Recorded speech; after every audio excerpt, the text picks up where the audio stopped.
Good morning, ladies. Happy Monday. Hope this message finds you well. It is Holy Week. It is going to be a lot of things happening this week. And if you don't think it doesn't happen anything in the spirit outside of the natural, you'd be surprised this week. So be sure you set yourself up right. However, working from home today, don't mind the mess yet. Haven't showered or done anything yet, but we are going to hop on our Bible study to get the day and the week going on a right note. So we are on Numbers chapter 19, 20, and 21 today. And I hope wherever this message finds you, you get something out of it, okay? So let's start. Verse 1 goes like this. Now the Lord spoke to Moses and Aaron, saying, This is the ordinance of the law which the Lord has commanded, saying, Speak to the children of Israel, that they bring you a red heifer without blemish, in which there is no defect, and on which a yoke has never come. You shall give it to Eleazar, the priest, that he may take it outside the camp, and it shall be slaughtered before him. And Eleazar, the priest, shall take some of its blood with its finger, and sprinkle some of its blood 7 times directly in front of the tabernacle of meeting. Verse 5, And the heifer shall be burned in his sight, its hide, its flesh, its blood, and its offal shall be burned. And the priest shall take cedar wood and hyssop and scarlet, and cast them into the midst of the fire, burning the heifer. Verse 7, The priest shall wash his clothes. He shall bathe in water, and afterward he shall come into the camp. The priest shall be unclean until evening. And the one who burns it shall wash his clothes in water, bathe in water, and shall be unclean until evening. Then a man who is clean shall gather up the ashes of the heifer, and store them outside the camp in a clean place. And they shall be kept for the congregation of the children of Israel for the water of purification. It is for purifying from sin. And the one who gathers the ashes of the heifer shall wash his clothes and be unclean until evening. It shall be a statute forever to the children of Israel and to the stranger who dwells among them. He who teaches the dead body of anyone shall be unclean 7 days. He shall purify himself with the water on the 3rd day, and on the 7th day, then he will be clean. But if he does not purify himself on the 3rd day and on the 7th day, he will not be clean. Whoever touches the body of anyone who has died and does not purify himself defiles the tabernacle of the Lord. That person shall be cut off from Israel. He shall be unclean because of the water from purification was not sprinkled on him, and his uncleanliness is still on him. Verse 14, This is the law when a man dies in a tent. All who come into a tent and all who are in the tent shall be unclean 7 days. And every open vessel which has no covered fastened on it is unclean. Whoever in the open field touches one who is slain by a sword or who has died, or a bone of a man or a grave, shall be unclean 7 days. And for the unclean person they shall take some of the ashes of the heifer burnt for purification from sin, and running water shall be put on them in a vessel. A clean person shall take hyssop and dip it in the water, sprinkle it on the tent, on all the vessels, on the persons who were there, or on the one who touched a bone, the slain, the dead, or a grave. Verse 19, The clean person shall sprinkle the unclean on the 3rd day and on the 7th day, and on the 7th day he shall purify himself, wash his clothes, and bathe in water, and at evening he shall be clean. But the man who is unclean and does not purify himself, that person shall be cut off from among the assembly, because he has defiled the sanctuary of the Lord. The water of the purification has not been sprinkled on him. He is unclean. It shall be a perpetual statute for them. He who sprinkles the water of purification shall wash his clothes, and he who touches the water of purification shall be unclean until evening. Whatever the unclean person touches shall be unclean, and the person who touches it shall be unclean until evening. Chapter 20 of Numbers, verse 1 goes like this. Then the children of Israel, the whole congregation, came into the wilderness of Zin in the 1st month, and the people stayed in Kadesh, and Miriam died there and was buried there. Now there was no water for the congregation, so they gathered together against Moses and Aaron. And the people contended with Moses and spoke, saying, If only we had died when our brethren died before the Lord. Why have you brought up the assembly of the Lord into this wilderness, so that we and our animals should die here? And why have you made us come up out of Egypt to bring us to this evil place? It is not a place of grain or figs or vines or pomegranates, nor is there any water to drink. So Moses and Aaron went from the presence of the assembly to the door of the tabernacle of meeting, and they fell on their faces, and the glory of the Lord appeared to them. Then the Lord spoke to Moses, verse 7, saying, "Take the rod, you and your brother Aaron, gather the congregation together. Speak to the rock before their eyes, and it will yield its water. Thus you shall bring water for them out of the rock, and give drink to the congregation and their animals." So Moses took the rod from before the Lord, as he commanded him. And Moses and Aaron gathered the assembly together before the rock, and he said to them, "Hear now, you rebels, must we bring water for you out of this rock?" Then Moses lifted his hand and struck the rock twice with his rod, and water came out abundantly, and the congregation and their animals drank. Verse 12, Then the Lord spoke to Moses and Aaron, "Because you did not believe me to hallow me in the eyes of the children of the Lord, therefore you shall not bring this assembly into the land which I have given them." This was the water of Meribah, because the children of Israel contended with the Lord, and he was hallowed among them. Verse 14, Now Moses sent messengers from Kadesh to the king of Edom. "Thus says your brother Israel, you know all the hardship that has befallen us, how our fathers went down to Egypt, and he dwelt in Egypt a long time, and the Egyptians afflicted us and our fathers. When we cried out to the Lord, he heard our voice and sent the angel and brought us up out of Egypt. Now here we are in Kadesh, a city on the edge of your border. Please let us pass through your country. We will not pass through the fields or vineyards, nor will we drink water from wells. We will go along the king's highway. We will not turn aside to the right hand or to the left until we have passed through your territory." Verse 18, Then Edom said to him, "You shall not pass through my land, lest I come out against you with the sword." So the children of Israel said to him, "We will go by the highway, and if I or my livestock drink any of your water, then I will pay for it. Let me only pass through on foot, nothing more." Verse 20, Then he said, "You shall not pass through." So Edom came out against them with many men and with a strong hand.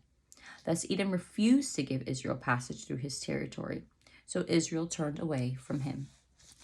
Verse 22, Now the children of Israel, the whole congregation, journeyed from Kadesh and came to Mount Hor. And the Lord spoke to Moses and Aaron in Mount Hor by the border of the land of Edom, saying, "Aaron shall be gathered to his people, for he shall not enter the land which I have given to the children of Israel, because you rebelled against my word at the water of Meribah."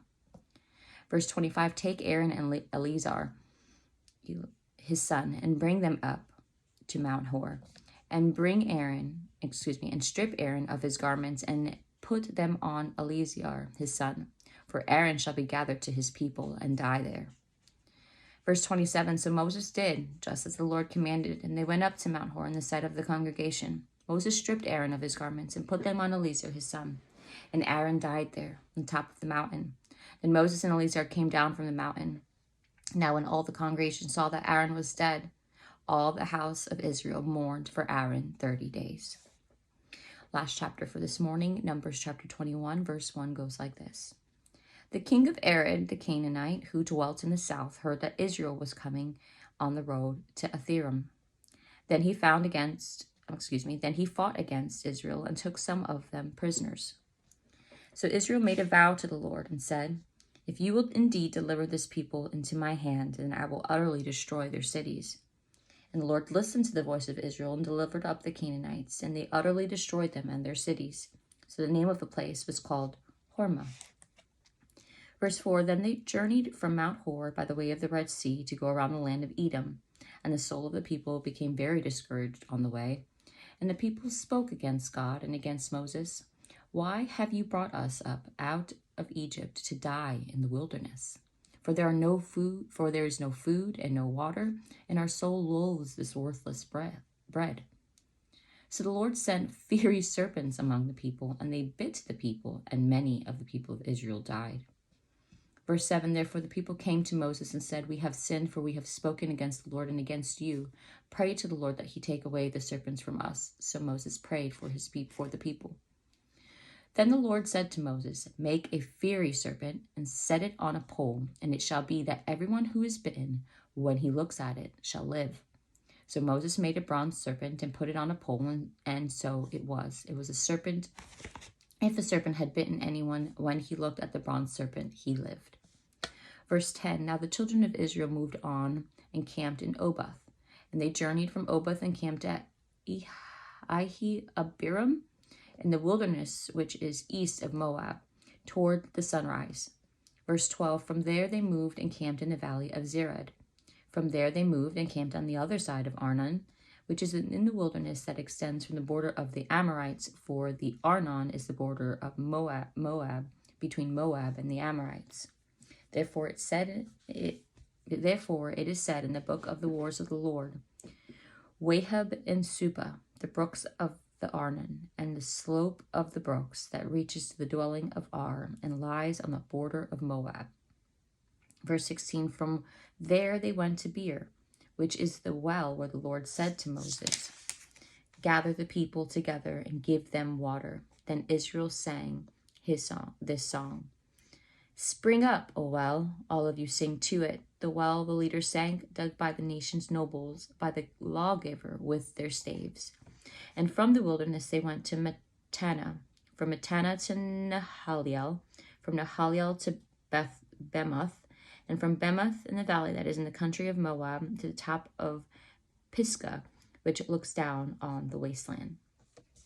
And before we continue on verse 21, I just want to say that if you get a study Bible, okay, and not only does it show you all the different pages, like all the different things that they go through in the breakdown, like even the breakdown when we were going through Exodus and stuff. I mean, it's really good. And it has breakdowns on some of the verses to help you understand what's going on, because I know with my words, I jack it up. So it's very, very good to get a study Bible. I should have got this a long time ago. Would have kept me a little bit more in tune with what was going on. However, I got it now. Just wanted to throw that out there, that the Bible study Bible is not just words. You also get a breakdown of a whole bunch of things. And it's truly, truly helpful. So back at it. Verse 21. Then Israel sent messengers to Sihon, the king of the Amorites, saying, let me pass through your land.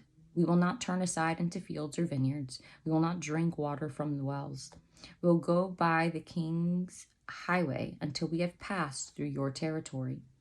Verse 23, but Sihon would not allow Israel to pass through his territory. So Sihon gathered all his people together and went out against Israel in the wilderness, and he came to Jahaz and fought against Israel. Then Israel defeated him with the edge of the sword and took possession of his land from the Arnon to the Jabbok, as far as the people of Ammon, for the border of the people of Ammon was fortified.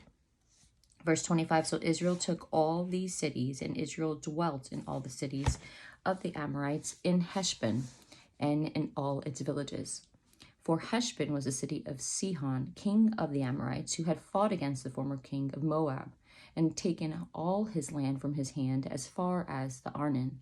Therefore those who speak in Proverbs say, come to Heshbon, let it be built, let the city of Sihon be repaired. For fire went out from Heshbon, a flame from the city of Sihon. It consumed Ar of Moab, the lords of the heights of the Arnon. Woe to you, Moab! You have perished, O people of Chemosh. He has given his sons as fugitives and his daughters into captivity to Sihon, king of the Amorites. But we have not shot at them. Heshbon has perished as far as Dibon. Then we laid waste as far as Nobah, which reaches to Medeba. Verse 31, thus Israel dwelt in the land of the Amorites.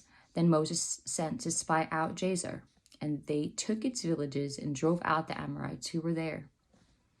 Verse 33, and they turned and went up by the way to Bashan. So Og, king of Og, I said Og. So Og, king of Bashan, went out against them, he and all his people, to battle at Edrei. Then the Lord said to Moses, do not fear him, for I have delivered him into your hand with all his people and his land, and you shall do to him as you did to Sihon, the king of the Amorites, who dwelt at Heshbon. So they defeated him, his sons, and all his people, until there was no survivor left him, and they took possession of his land. And that is all for today's Bible study, ladies. Let's get today moving. It's going to be a successful day. It's as successful as you make it. Let's remember that, okay? If you need any prayer, send me a message. Let's stay encouraged. Be blessed.